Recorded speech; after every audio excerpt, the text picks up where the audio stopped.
Hello bachcho, let's read out the question first.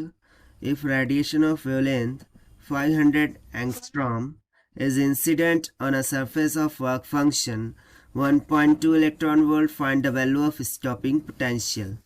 So यहाँ पर हमें सिंपली बोल रखा है कि यदि रेडिएशन हो रहा है उसकी वेवलेंथ कितनी है, lambda is equals to 5000 angstrom की इक्वल। अब ये इंसिडेंट करता है सरफेस पर जिसका वर्क फंक्शन है, that means phi naught is equals to 1.2 electron volt की इक्वल। सो हमें stopping potential that is V naught को कैलकुलेट करना है। तो चलिए स्टार्ट करते हैं हम सोल्यूशन से, but before of its let's talk about the key concept which we are going to use here for this question.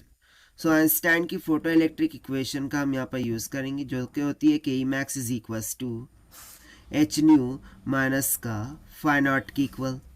सो इसको हम फर्दर क्या लिख देते हैं, जैसे ही इलेक्ट्रॉन इजेक्ट कर जाता है उसकी काइनेटिक एनर्जी किसके बराबर हो जाती है, ई वी नॉट के, and this will be equals to H into nu को हम क्या लिख सकते हैं, सी बाय लैम्डा माइनस का फाई नॉट के बराबर।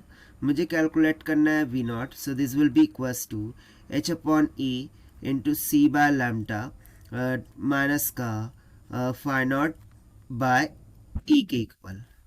सो this will be equals to ना एच सी को यदि मैं इलेक्ट्रॉन वोल्ट के फॉर्म में रखूँ, सो ये हो जाएगा 1240 electron volt divided by E into lambda की वैल्यू कितनी है, 5000 एंगस्ट्रॉम की इक्वल है।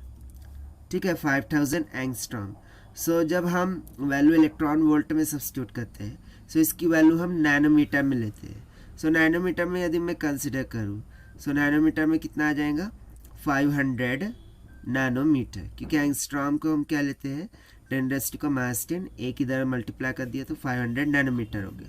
तो यहाँ पर हमें 5000 की बजाय सिर्फ और सिर्फ कितना सब्स्टिट्यूट करना होगा, 500 माइनस ऑफ वर्क फंक्शन कितना है 1.2 इलेक्ट्रॉन वोल्ट डिवाइडेड बाय ई। सो देखिए ई से ई कैंसिल हो गया, and simply if we divide this, so it will comes out 2.48, near about 2.48 की इक्वल आएगा, माइनस ऑफ 1.2। सो जब हम इसको सब्ट्रैक्ट करेंगे सो हमें कितना मिल जाएगा, 1.28 वोल्ट के बराबर। सो सिंपली जो स्टॉपिंग पोटेंशियल है वो कितना निकल के आ गया, 1.28 वोल्ट के बराबर। यही हो गया हमारा आंसर, जो कि हमने सॉल्व किया है by using the Einstein photoelectric equation से। So this is the required solution. I hope you understood well. Best of luck. Thank you.